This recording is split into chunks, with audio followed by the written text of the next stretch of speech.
শহীদ president Ziaur রহমানের গঠিত একটি রাজনৈতিক দল বিএনপি, এই দলের নেত্রীর বাসার সামনে বালুর ট্রাক দিয়ে দেওয়া হয়েছিল। বালুর ট্রাক দিয়ে তাকে গৃহবন্দী করা হয়েছে।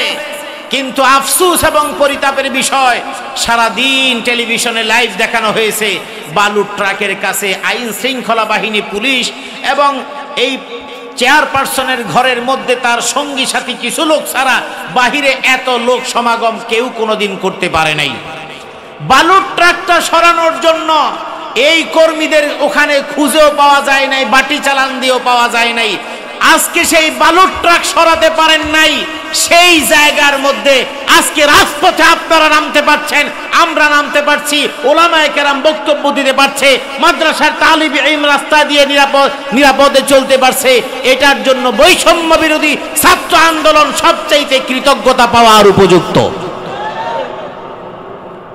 এরপরে আরো একটা আপনাদেরকে স্মরণ করিয়ে দেই, ফেসবুক সহ বিভিন্ন মাধ্যমে আপনারা তাদেরকে ছোট করে ইদানিং কথা বলছেন ফ্যাসিস্টদের ভাষায়, তাদেরকে আশ্রয় প্রশ্রয় দেওয়ার চিন্তা করছেন। আপনাদের দলের ভারপ্রাপ্ত চেয়ারম্যান জনাব তারেক রহমান সাহেব, তিনি লন্ডন অবস্থান করছেন। আজকে যে তিনি ভিডিও কনফারেন্সে আপনাদের বিভিন্ন প্রোগ্রামে কথা বলছে, এই কথা বলারও সুযোগ ছিল না ওই ফ্যাসিস্টদের আমলে। আজকে যে আপনার কনফারেন্সে, সমাবেশে ওই লন্ডন থেকে যে ভিডিও বার্তায় কথা বলতে পারছেন, এটাও বৈষম্য বিরোধী ছাত্র আন্দোলনের জুলাই বিপ্লবের ফসল। দীর্ঘ 17 বছর পর্যন্ত শুধু পল্টনের মধ্যে বলেছেন দেশ নেত্রী বেগম খালেদা জিয়ার চিকিৎসার জন্য বিদেশে যেতে হবে, আমাদেরকে আমাদের দাবি মানতে হবে।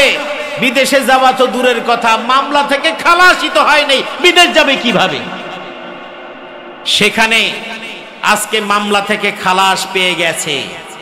মামলা থেকে খালাস পাওয়ার পরে দীর্ঘ 7-8 বছর পরে মা এবং সন্তানের মধ্যে একটা সুন্দরতম দৃশ্য, মা তার সন্তানকে দেখে চক্ষু শীতল করার সুযোগ পেয়েছে এবং সন্তান তার মাকে কাছে পেয়ে নিজের জীবনটাকে ধন্য করতে পেরেছে।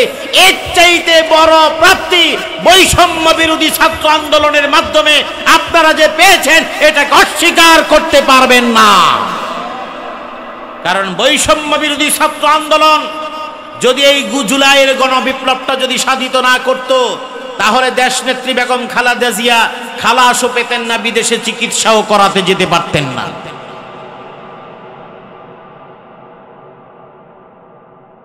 আপনাদের এই এলাকার সীমান্তবর্তী এলাকা, এখান দিয়ে বরকত ওখান থেকে আসতেই থাকে। আর কারণ আমাদের পাশে যারা আছেন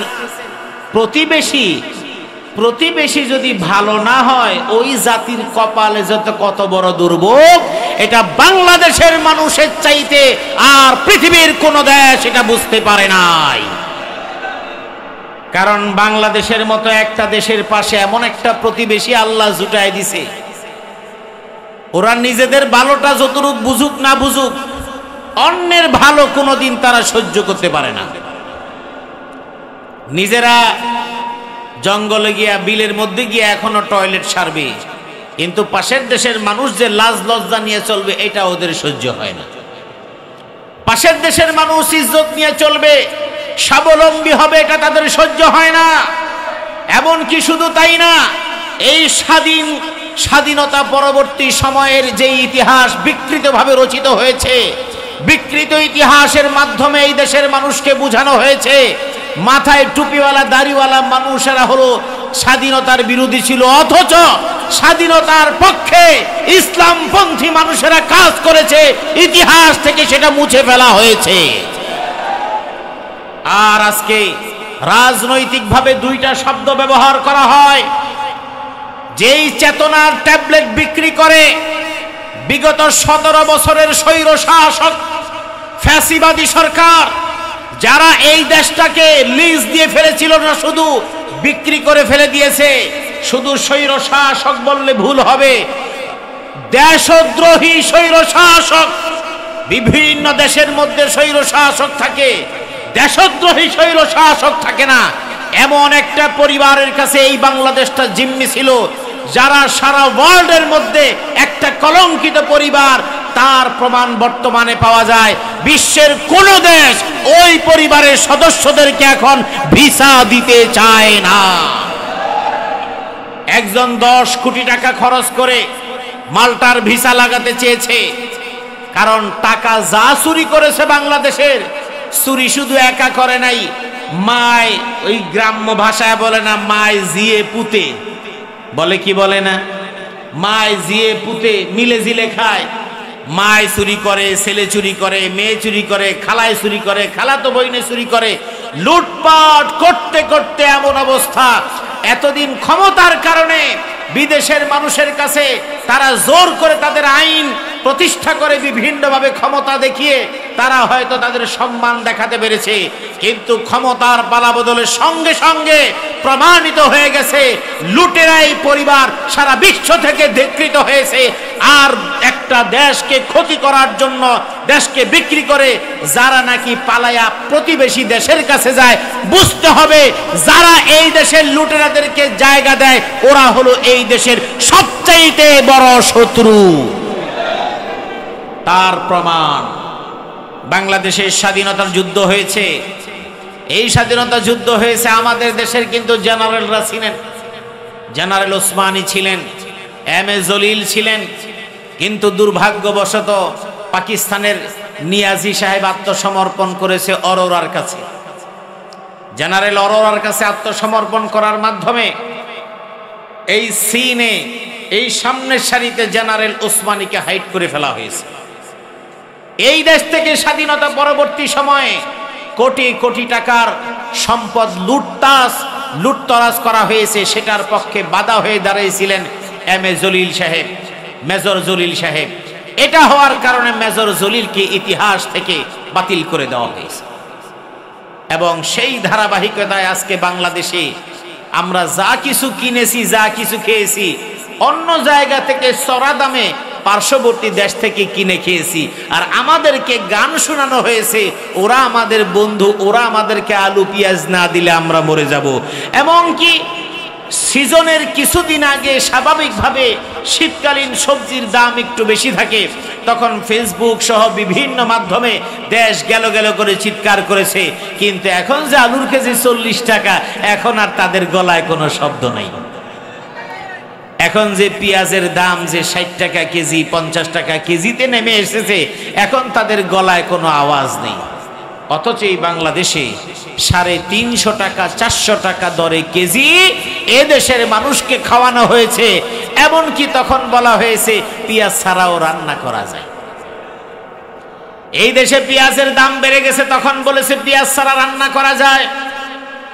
ডিমের দাম বেড়ে গেছে, বলছে বর্ষাকালে মুরগিতে ডিম কম পারে। মরিচের দাম বেড়ে গেছে, বলছে যে মরিচে তো খাওয়া লাগে না, এগুলি সিদ্ধ করে ভিজাইয়া ফ্রিজের মধ্যে রাইখা শুকাইয়া পরে খাওয়া যায়। বেগুনের দাম বেড়ে গেছে, বলছে বেগুন খাওয়ার দরকার নাই, পেঁপে দিয়েও তো বেগুনি বানানো যায়, পেঁপে নি।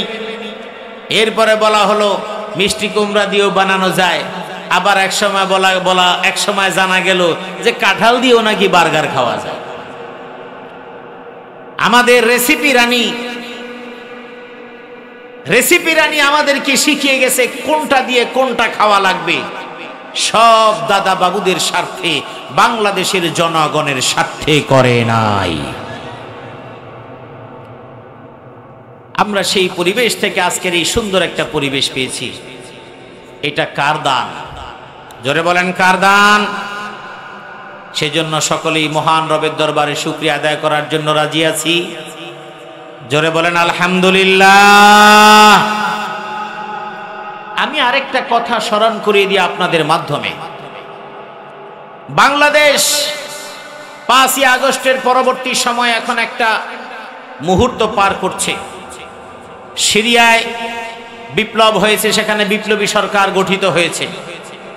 বিপ্লবী সরকার গঠিত হওয়ার পরে পতিত স্বৈরাচার শাসক বাশার আল আসাদের যারা অনুগত ছিল তাদেরকে প্রকাশ্যে মৃত্যুদণ্ড কার্যকর করে জনসমক্ষে দেখিয়ে দেওয়া হয়েছে স্বৈর শাসকের পক্ষে যারা কাজ করে তাদের কোনো রকমের কোনো ছাড় হতে পারে না। কিন্তু বাংলাদেশে যারা এতদিন নির্যাতন করেছে, এই দেশের মানুষের উপর স্টেপ রুলার চালিয়েছে। দুর্ভাগ্যবশত পট পরিবর্তনের পরে এই দেশের রাজনৈতিক দলের নেতৃবৃন্দরা কেন যেন সেই দালাল, সেই স্বৈরাচারের পক্ষ অবলম্বন করা শুরু করেছে। আজকে আমি একটা কথা বলতে চাই, আজকে আমাদের দেশের রাজনৈতিক দল যারা দীর্ঘদিন আন্দোলন করেছে, যে কোনো রাজনৈতিক দল, আমাদের আরেকটা সমস্যা, রাজনৈতিক দল বললেই এক একজনের গায়ের মধ্যে সেই শ্যাম্পু মেখে নেয়, বলে আমাকে বলছে। তার মানে যেই কথা আপনি বলেন না করো, আপনি বলবেন আর বলে ঠাকুর ঘরে কে রে, আমি কলা খাই না। অবস্থাটা এমন হয়ে গেছে। আজকে এই দেশের স্কুল কলেজের শিক্ষার্থী এবং সাধারণ মানুষ, রিক্সা চালক, ভ্যান চালক, সাধারণ মানুষ এদেশে আন্দোলন সংগ্রাম করে এই জুলাই বিপ্লব ঘটিয়েছে।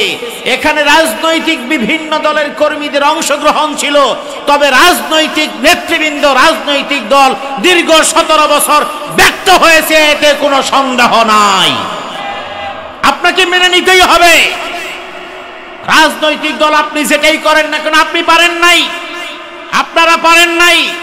এখন যতই ব্যাটাগিরি দেখেন না কেন, আপনারা পারেন নাই, আপনারা পারেন নাই। আপনাদের নিজস্ব দলের যে কোনো দলই হোক, যে কোনো ইসলামিক দল হোক, অনইসলামিক দল হোক, কেউ কোনো কিছু বাধা দিতে পারেন নাই, একজনকে জেলখানা থেকে বের করতে পারেন নাই। কিন্তু এই সরকার পতনের পরে আপনি যেই দলেরই হন, আপনার দলের বিভিন্ন নিরপরাধ মানুষগুলোকে আপনি আইনের মাধ্যমে বের করতে পেরেছেন, খালাস দিতে পেরেছেন। এটাই হলো সবচেয়ে বড় সফলতা। কিন্তু আমি দুঃখ এবং পরিতাপের সাথে যে কথা বলছি, আজকে বৈষম্য বিরোধী ছাত্র আন্দোলনের যেই সমস্ত নেতারা আছে, ছোট ভাইয়েরা আছে, ওরা তাদের জীবনটাকে বাজি রেখে বন্দুকের মুখে, পিস্তলের মুখে, গুলির মুখে, গুম হওয়ার মুখে জীবনটাকে বাজি রেখে একটা জাতিকে মুক্ত করার জন্য তারা রাজপথে নেমে এসেছিল। আপনারা যখন নেমেছেন, আপনাদেরকে মামলা দিয়ে ভিতরে ঢুকিয়ে দেওয়া হয়েছে, গুম করা হয়েছে, পিটিয়ে তক্তা বানিয়ে দেওয়া হয়েছে।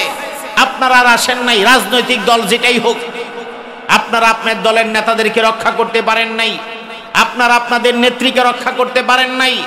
এটা শুধু একটা দল না, দুইটা দল না, সমস্ত ব্যক্তিদেরকে বলা হচ্ছে। কিন্তু এই ছেলেপেলেগুলো যখন নেমেছে, ছাত্ররা, ছাত্রদের শক্তির সামনে অন্য কিছু কুলায় না, কারণ এরা কোনো রাজনৈতিক ব্যানারে এখানে তারা নামে নাই, তারা জনতার ব্যানারে এবং জনতার দাবি নিয়ে তারা রাজপথে নেমেছে। আপনারা সহযোগিতা করেছেন। কিন্তু এই বিপ্লবে, বৈষম্য বিরোধী আন্দোলনে যারা ইন্তেকাল করেছে, শাহাদাত বরণ করেছে, তারা স্কুল কলেজের স্টুডেন্ট, মাদ্রাসার স্টুডেন্ট, এমনকি ভ্যান গাড়িওয়ালা, শ্রমজীবী মানুষ, তারা মারা গিয়েছে, রিক্সাওয়ালা মারা গিয়েছে। হ্যাঁ, তাদের মধ্যে আপনার দলের, আমার দলের কিছু কর্মী থাকতে পারে, তার মানে এই নয় যে আমার দলের কর্মী মারা গিয়েছে, শহীদ হয়েছে, এই জন্য ক্রেডিটটা আমার না। কারণ একটা আন্দোলন, একটা বিপ্লবের পিছনে যারাই শ্রম দেয়, যারাই শাহাদত বরণ করে, এদের দলীয় পরিচয় দিয়ে এদেরকে কখনো খাটো করা যায় না। কিন্তু এই কথাটা আমি কেন বললাম? এই কথাটা আমি এই জন্য বললাম, আজকে বৈষম্য বিরোধী ছাত্রদেরকে আপনি যদি ছোট দৃষ্টিতে দেখেন, আমি আপনার চোখে আঙুল দিয়ে দেখিয়ে দিই।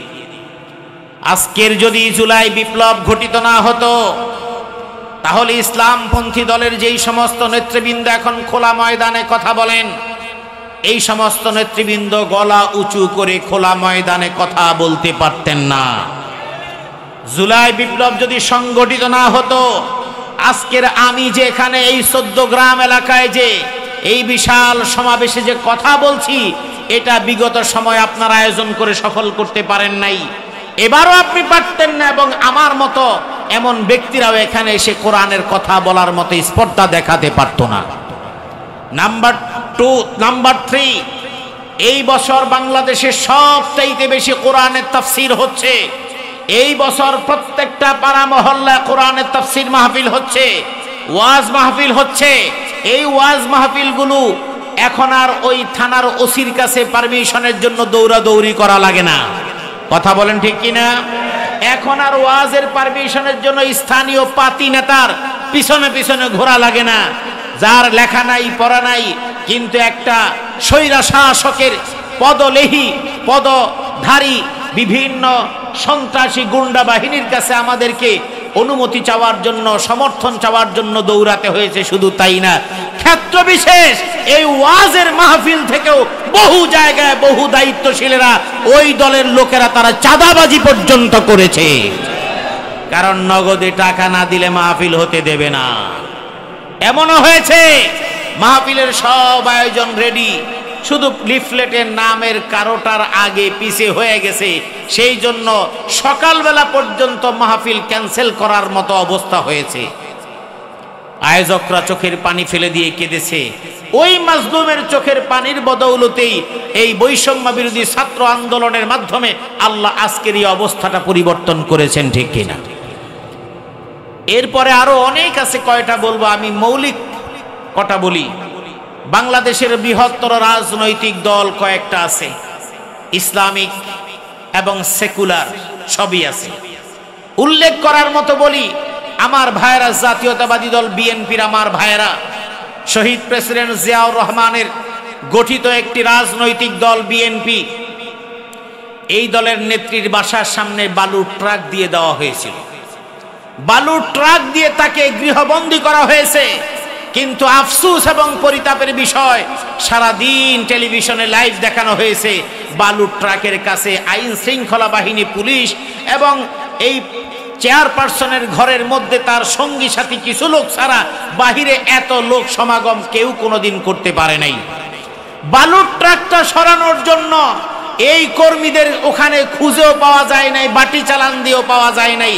আজকে সেই বালুর ট্রাক সরাতে পারেন নাই, সেই জায়গার মধ্যে আজকে রাজপথে আপনারা নামতে পারছেন, আমরা নামতে পারছি, ওলামায়ে কেরাম বক্তব্য দিতে পারছে, মাদ্রাসার তালিব ইলম রাস্তা দিয়ে নিরাপদে চলতে পারছে।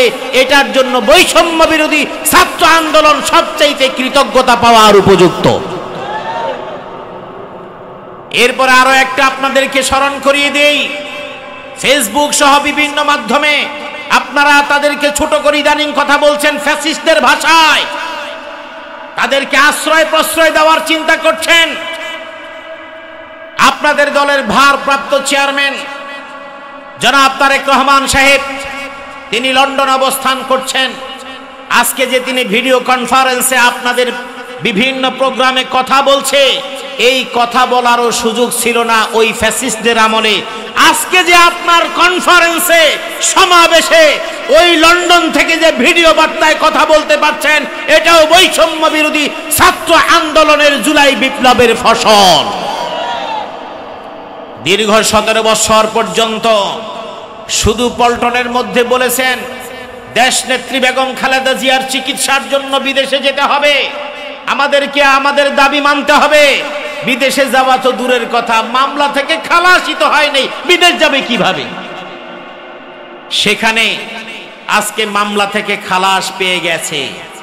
মামলা থেকে খালাস পাওয়ার পরে দীর্ঘ 7-8 বছর পরে মা এবং সন্তানের মধ্যে একটা সুন্দরতম দৃশ্য, মা তার সন্তানকে দেখে চক্ষু শীতল করার সুযোগ পেয়েছে এবং সন্তান তার মাকে কাছে পেয়ে নিজের জীবনটাকে ধন্য করতে পেরেছে। এর চাইতে বড় প্রাপ্তি বৈষম্য বিরোধী ছাত্র আন্দোলনের মাধ্যমে আপনারা যে পেয়েছেন, এটাকে অস্বীকার করতে পারবেন না। কারণ বৈষম্য বিরোধী ছাত্র আন্দোলন যদি এই জুলাইয়ের গণবিপ্লবটা যদি সাধিত না করত, তাহলে দেশনেত্রী বেগম খালেদা জিয়া খালাসও পেতেন না, বিদেশে চিকিৎসাও করাতে যেতে পারতেন না। আজকে ভারপ্রাপ্ত চেয়ারম্যান জনাব তারেক রহমান সাহেব, তিনি দেশে আসবেন, আপনারা আমরা সবাই চিন্তা করছি। এই চিন্তাও করা যাইত না যদি বৈষম্য বিরোধী ছাত্র আন্দোলন যদি এই রকম সুযোগ তৈরি করে না দিতে পারতেন। এই জন্য আপনাদের কাছে আমরা আহ্বান রাখবো। আপনি বলবেন শুধু আমাদেরকে বললেন না, আমি সকলের জন্য বলছি। বাংলাদেশের যত ইসলামী দলগুলো আছে, যত ইসলামের বাহিরে দলগুলো আছে, সকলেই এই গণবিপ্লবের মাধ্যমে তাদের দলের নেতা কর্মীদেরকে মিথ্যা মামলায় যারা জেলের মধ্যে ছিল তারা মুক্তি পাওয়ার ব্যবস্থা তাদের হয়েছে। এবং বাংলাদেশের বিশিষ্ট ওলামায়ে কেরাম যারা নিরপরাধ, তাদেরকে যাবজ্জীবন কারাদণ্ড, মৃত্যুদণ্ড এইরকম ভাবে করা হয়েছে, তাদের মামলাগুলোও ছিল নিছক একটা বানানো মামলা। তাদেরকেও যে আজকে মুক্ত আকাশে কোরআনের কথা বলার জন্য দীর্ঘ 13 বছর পরে আজকে বেরিয়ে আসতে পেরেছে, এটাও এই বৈষম্য বিরোধী ছাত্র আন্দোলনের ফসল। মুফতি জসিমউদ্দিন রহমানী একজন ব্যক্তি, তার সাথে আমার ব্যক্তিগত কোনো যোগাযোগ নেই, কিন্তু এই বেচারা দীর্ঘদিন নিরপরাধ। একটা মিথ্যা মামলায় তাকে জেলখানায় আজকে প্রায় 12 থেকে 13 বছর পর্যন্ত সম্ভবত তিনি ছিলেন। এই জুলাই বিপ্লবের পরবর্তী সময় তিনি মুক্তি পেয়েছেন, অথচ তার পরিবার, তার মা, বোন, তার স্ত্রী সবাই তার জীবন থেকে হারিয়ে গেছে। এই জন্য এমন একটা সুন্দর পরিবেশ আল্লাহ পাক দিয়েছেন, এই জন্য সমস্ত কৃতজ্ঞতা, সমস্ত শুকরিয়া জ্ঞাপন করব কার? সকলেই জোরে বলি আলহামদুলিল্লাহ। আল্লাহ আমাদেরকে কবুল করুন, আমিন।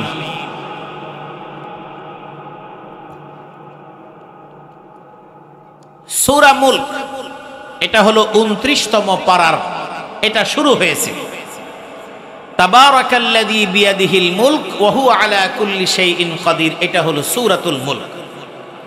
আমি সূরা মুলকের আলোচনায় যাওয়ার আগে এই সূরার একটু বিষয়বস্তু এবং এটার ফজিলত নিয়ে একটু কথা বলে নিই। সূরাতুল মুলকের মধ্যে আল্লাহ পাক রব্বুল আলামিন এই বিশ্বজাহানের মালিকানা তার, ক্ষমতা তার, পৃথিবীর সব কিছু তিনি নিয়ন্ত্রণ করেন, এই বিষয়টাকে উল্লেখ করা হয়েছে। এরপরে আল্লাহ পাক রব্বুল আলামিন সূরাতুল মুলকের মধ্যে মানুষকে যখন সৃষ্টি করেছেন, এই সৃষ্টি করার পিছনে কারণটা কি, এই সৃষ্টির কারণ এবং কোন উদ্দেশ্যে সৃষ্টি করেছেন, এবং সেই সাথে আসমান, জমিন, পৃথিবীর যা কিছু আছে এই সব কিছু নিখুঁতভাবে যে তিনি সৃষ্টি করেছেন, এই সৃষ্টির মধ্যে কোনো খুঁত পৃথিবীর কোনো মানুষ খুঁজে বের করতে পারবে না, সেই চ্যালেঞ্জ এখানে দিয়েছেন। তাহলে 1 নাম্বার, রাজত্ব আল্লাহর এবং তার ক্ষমতা, তার সমস্ত ক্ষমতার বলেই সারা জাহান প্রতিপালিত হয়, রাত দিন হয়, দিন রাত হয়। এমনকি শুধু তাই না, এই যে মাটির তলদেশে পানি আছে, মাটির তলদেশে পানির একটা স্তর আছে, পানির লেয়ার আছে, আছে না? এক এক জায়গায় কল গাড়লে একটা পরিমাণ মতো পাইপ গাড়ার পরে পানি পাওয়া যায়, আবার আরেক জায়গায় এর চাইতে বেশি পানি পাইপ গাড়লেও পানি পাওয়া যায় না।